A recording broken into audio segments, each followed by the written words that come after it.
जिनेन्द्र वन्दे तु सर्वसिद्धे ध्रुवममलमणोभमं गदिं पत्ते वोच्छामि समयपाहुर मृणमो सुध केवली भणिदम्।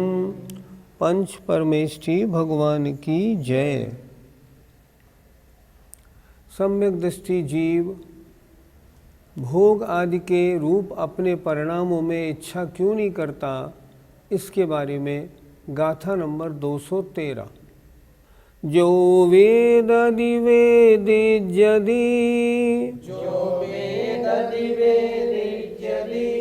समये समये विणस्सदे उभयम्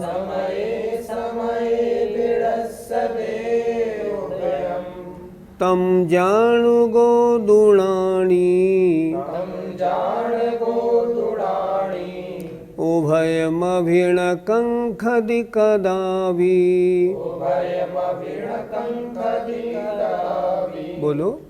जो वेददि वेदिज्यदि समये समये विणस्सदे उभयम् तम जान गोदुणाणी उभयमविणकंखदि कदावि। जो वेददि वेदिज्यदि समये समये विणस्सदे उभयम् तम जान गोदुणाणी उभयमविणकंखदि कदावि। आइए एक एक शब्द के अर्थ पर विचार करते हैं। जो वेददि जो अनुभव करता है, वेदन करता है। वेदिज्यदि जो अनुभव किया जाता है या जिसका वेदन किया जाता है। समये समये समय समय पर प्रति समय विणस्सदे नष्ट हो जाते हैं दोनों। अर्थात अनुभव करने वाला और जिसका अनुभव किया जाए, ये दोनों समय समय पर बदलते जाते हैं, नष्ट होते जाते हैं।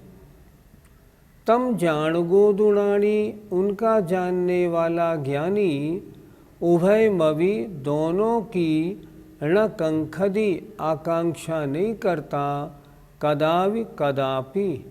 क्यों नहीं करता? क्योंकि वे आत्मा के स्वभाव नहीं है। जो वेदन करना या जो वेदन किया जाना, ये दोनों प्रति समय नष्ट होने वाली पर्याय है। इसलिए न मैं वेदन करूं, न किसी का वेदन किया जाए, इसलिए वो उनमें किसी की भी कोई आकांक्षा नहीं करता।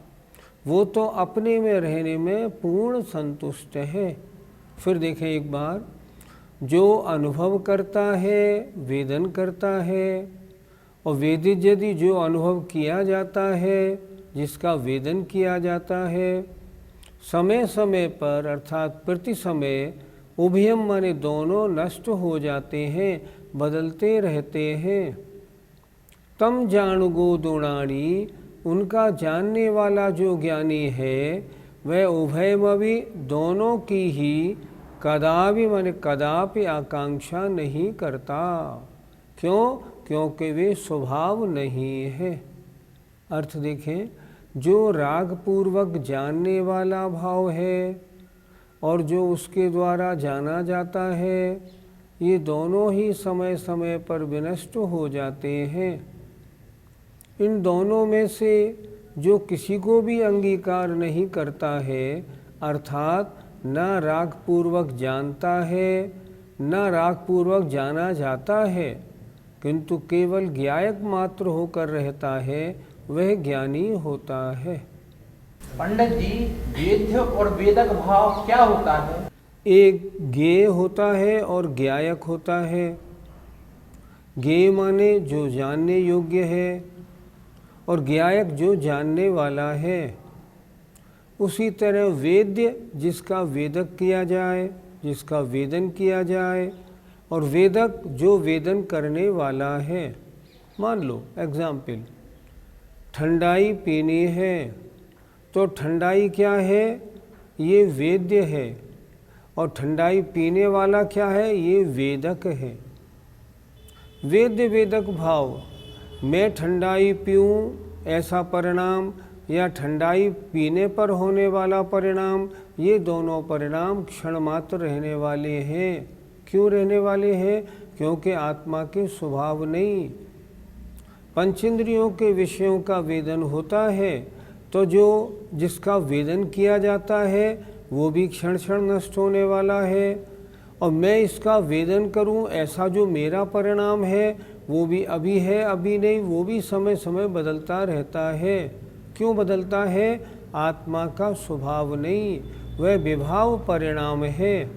आत्मा में राग उत्पन्न हुआ तो वेदन करूं ऐसा परिणाम हुआ, और जब मैंने उसका वेदन किया तब वो प्रति बदल गया। इसलिए वेद्य और वेदक भाव दोनों अलग अलग। वेद्य माने जिसका वेदन किया जाए, और वेदक जो वेदन करने वाला है, ऐसे परिणाम। ये दोनों भाव आत्मा के स्वभाव क्यों नहीं? आत्मा का स्वभाव ज्ञायक भाव, चैतन्य भाव। क्या ये क्षणभंगुर है, क्षण क्षण में नष्ट होने वाला है? नहीं। कब तक रहने वाला है? अनादिकाल, हमेशा अनादि से अनंत तक। कैसा रहता है? एक सा रहता है। क्यों? क्योंकि वह आत्मा का स्वभाव है। लेकिन ये जो वेद वेदक भाव है, ये तो प्रति समय बदलते रहते हैं। अभी इसका वेदन करूं, फिर इसका वेदन करूं, फिर इसका वेदन करूं, प्रति समय बदलने वाले परिणाम, ये परिणाम तो प्रति समय नष्ट होते रहते हैं। ये विनश्वर हैं, और आत्मा का स्वभाव कभी नष्ट नहीं होता, वो अविनश्वर है। इसलिए ये परिणाम नाशवान है, स्थिर नहीं है, इसलिए आत्मा के स्वभाव नहीं। ज्ञायक भाव सदैव रहने वाला है, स्थिर है, इसलिए वही आत्मा का स्वभाव है। ये वेद वेदक भाव आत्मा के स्वभाव नहीं है। पंडित जी, ऐसा चिंतन करने से क्या लाभ होता है? जब किन्हीं मुनि महाराज को ऐसा चिंतन हो जाता है, ऐसा निर्णय हो जाता है, तब वे क्या करते हैं? वेद वेदक भावपने से अपने को दूर कर लेते हैं।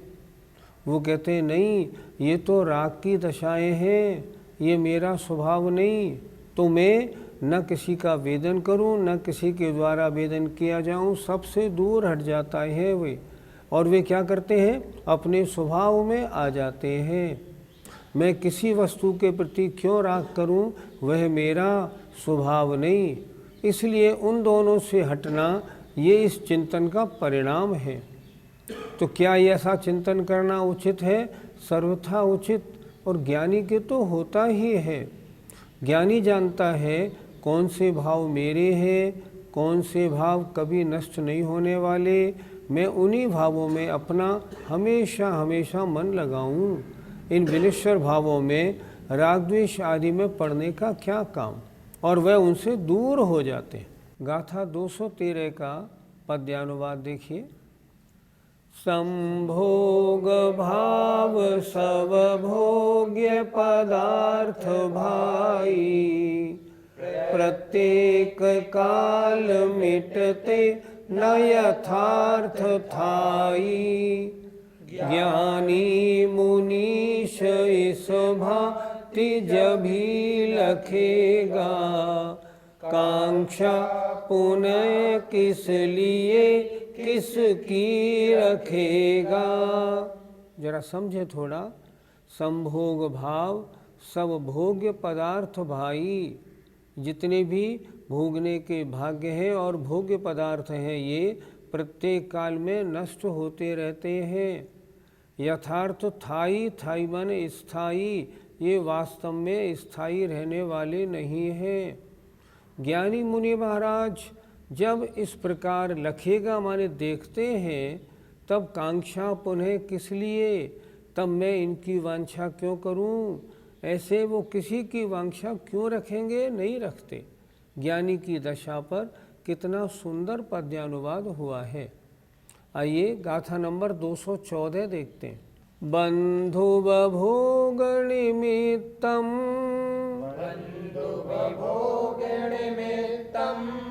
अध्यवसानोदये सुणाणिस्स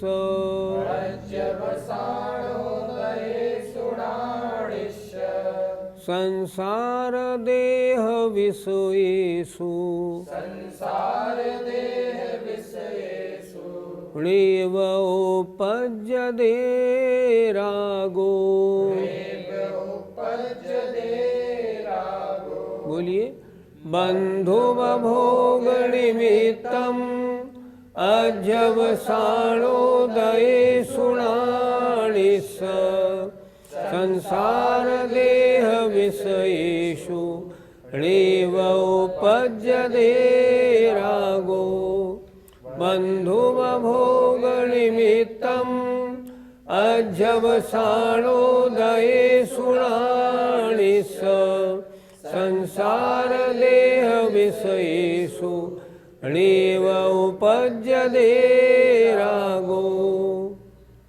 गाथा में जो अंतिम चरण है उसमें लिखा है उपज्यते, जबकि आप स्वयं देखें आचार्य जयसेन महाराज ने अपने जब उन्होंने इसका अर्थ किया, टीका की है, उपज्यते लिखा है। हमने समय सार जी की और पुस्तकें देखी, वहाँ भी उपज्यते लिखा है, इसलिए हम यहाँ उपज्यते पढ़ा रहे हैं। आप भी ठीक कर लें तो कोई आपत्ति नहीं। आइए एक एक शब्द का अर्थ देखते हैं। बंध उपभोग निमित्तम, बंध व उपभोग के निमित्तभूत। अध्यवसानोदयेषु, अध्यवसानों में, अध्यवसान माने तरह तरह के परिणामों में, प्राणिस्सो ज्ञानी जीव के, संसार देह विषयेषु, संसार और देह विषयक माने संबंधी, रागो राग नहीं उत्पन्न होता है। अर्थात जो ज्ञानी है उसके तो किसी वस्तु में अन्य में राग उत्पन्न होता ही नहीं, चाहे वो संसार संबंधी हो या देह संबंधी हो। वो जानते हैं ये तो बंध और उपभोग के कारणभूत हैं, ये आत्मा के स्वभाव नहीं। बंध के कारणभूत इन परिणामों में मैं राग क्यों करूं? फिर देखें, बंध उपभोग निमित्तम, बंध व उपभोग के निमित्तभूत। अध्यवसानोदयेषु, अध्यवसानों में, तरह तरह के परिणामों में, प्राणिस्सो ज्ञानी जीव के, संसार देह विषयेषु, संसार और देह विषयक, इनमें रागो राग नैव उपज्यते, राग उत्पन्न नहीं होता। अर्थात संसार के विषय बंध के कारण, देह के विषय उपभोग के कारण, ये सब अध्यवसान विभिन्न परिणाम हैं। ज्ञानी जीव के इनमें राग उत्पन्न नहीं होता, क्योंकि इनका राग आश्रवबंध का कारण है, अधिकार निर्जरा का है। इसलिए वो किसी भी ऐसे परिणामों में राग नहीं करते, उन्हें तो केवल एक अपना आत्म स्वभाव ही रुचिकर होता है। अर्थ देखें, बंध व उपभोग के निमित्तभूत ऐसे दो प्रकार के अध्यवसान के उदय होते हैं, जो कि संसार और देह विषयक होते हैं। उनमें ज्ञानी जीव के कभी राग पैदा नहीं होता। पंडित जी, कौन सी सांसारिक विषय बंध में कारण है? गाथा बहुत सुंदर और समझने वाली है। हम सुबह से शाम तक अपने मतलब के काम, मतलब के विचार तो कम रखते हैं और फालतू बातें बहुत जान के बहुत उल्टे सीधे परिणाम बनाते हैं। संसार संबंधी देखें आप, बंध के कारण इसका नुकसान हो जाए, ये मर जाए, ये बीमार हो जाए, इसके नंबर कम आ जाए, इसकी दुकान बंद हो जाए, ऐसे परिणाम बहुत सारे आते हैं।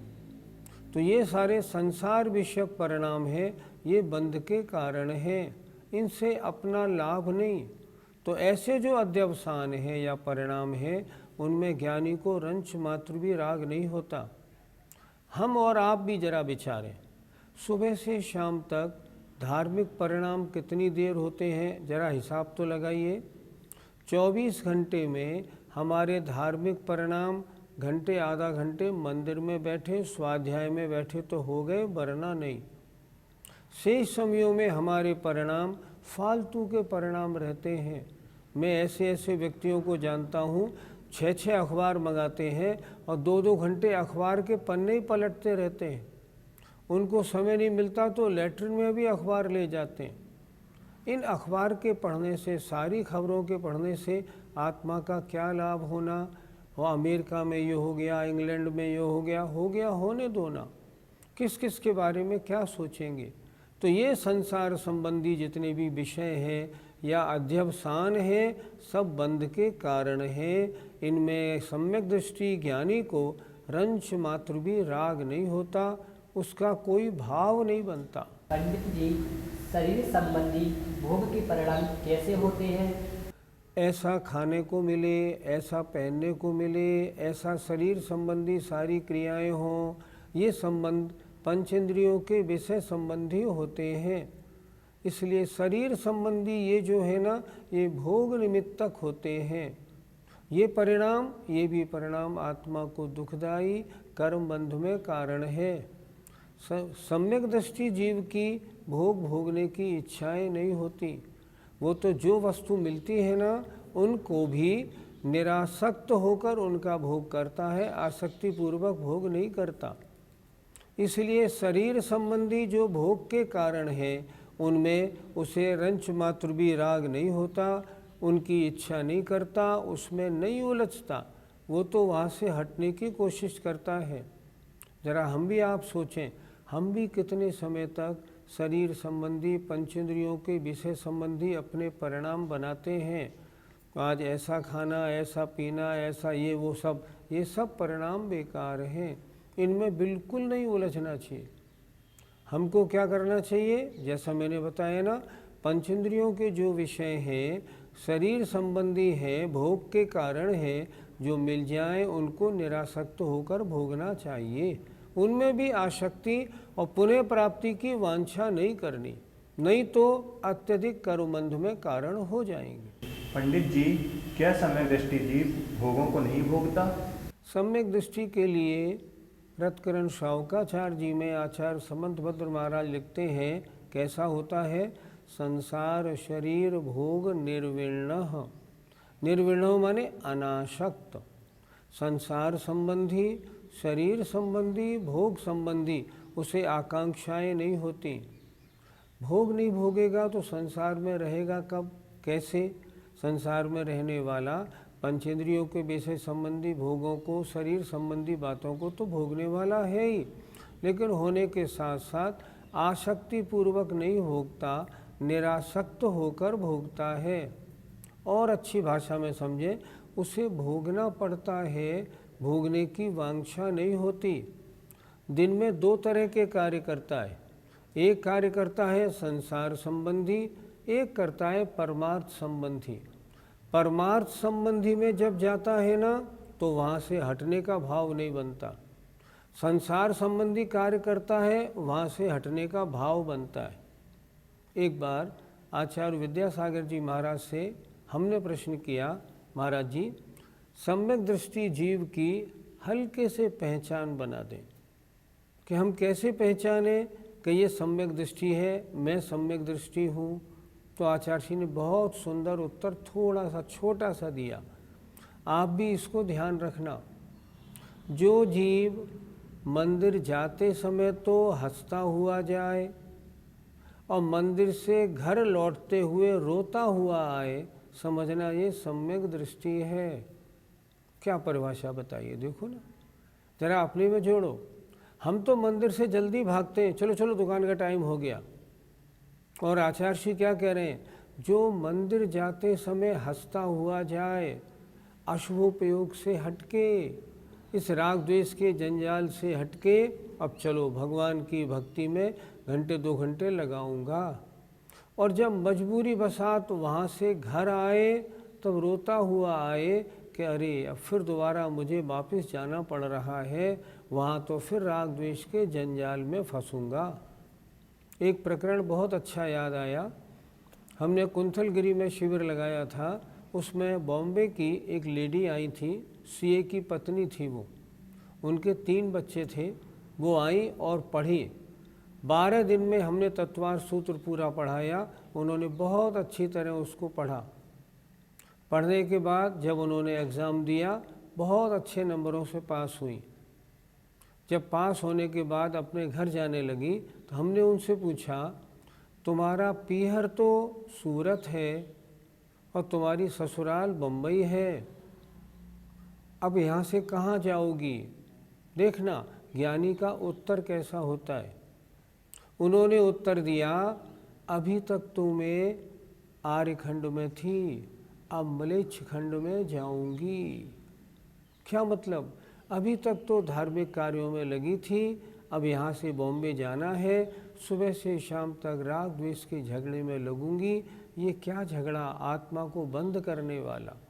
ज्ञानी की दृष्टि ऐसी होती है, उसे धार्मिक परिणामों में आनंद आता है। एक सज्जन थे, उन्होंने आचार्य से नियम लिया, मैं रोजाना 2 घड़ी सामायिक करूँगा। जब वो हमें मिले 1 साल बाद, हमने उनसे पूछा कितनी देर सामायिक करते हैं? बोले 2 घड़ी के लिए बैठता हूँ, मन ऐसा लगता है कि 3 घड़ी 4 घड़ी तो मालूम ही नहीं पड़ती। तो मैंने कहा कितनी देर?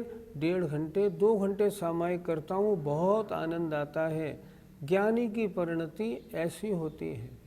वो जानता है ये मेरा काम है, इसको मन लगा के करना है, और ये अन्य पराये सांसारिक कार्य है, इन संबंधी परिणामों में मुझको नहीं फंसना है। बस ज्ञानी और अज्ञानी के परिणामों में इतना अंतर होता है। हमें अज्ञान के परिणाम छोड़ने हैं, ज्ञानी रूप परिणाम बनाने हैं। अगर हम इस बनाने में लगे रहे तो निश्चित हमारा कल्याण होगा और ये समय सार जी की पढ़ाई सफल होगी। गाथा 2 से 14 का पद्यानुवाद देखिए। संसार काय विधि बंधन भोग द्वारा, धारा प्रवाह चलते जग में सुचारा। ज्ञानी तभी मुनि करे उनमें न प्रीति, आश्चर्य क्या जब हुई निज की प्रतीति। संसार शरीर कर्म बंधन और भोग के द्वारा धारा प्रवाह जो अपना विचार परंपरा चलती है, उसमें मुनि महाराज ज्ञानी कभी प्रीति नहीं करते, और जब ऐसा होता है तभी ही निज माने अपनी आत्मा की प्रतीति होती है। जय जिनेंद्र। इस कार्यक्रम के पुण्यार्जक परिवार है Shri Parasnath re rolling mills limited, Durgapur 1, Vardhaman, Paschim Bangal. Amita Jain, wife of Anil Kumar Jain. Sangeeta Jain, wife of Vipin Kumar Jain. Manak Chand, Kamla Devi, Rakesh, Neetu, Rishabh, Saumya एवं आयुषी मुशरफ। B123, Sethi colony, Jaipur, Rajasthan. श्री जनार्दन प्रसाद जी, श्रीमती पतंती देवी, मुकेश कुमार, साक्षी, ईशा, मोना खंधार, श्री किशोर खंधार, श्रीमती सुषमा खंधार, परिमल खंधार, अहमदाबाद। शुल्लक 105 श्री ज्ञान सागर जी महाराज की पुण्य स्मृति में श्रीमती शांति देवी छाबड़ा, पटना, बिहार। ईसरी पारसनाथ एवं उनके पुत्र पुत्रवधू श्री अशोक उमा, पटना। श्री विनोद बबीता, गुवाहाटी। श्री सुनील शालू, पटना। ब्रह्मचारी संजय भैया, ईसरी। श्री अभय मेघना, चंडीगढ़। श्री आलोक मेघना, वडोदरा।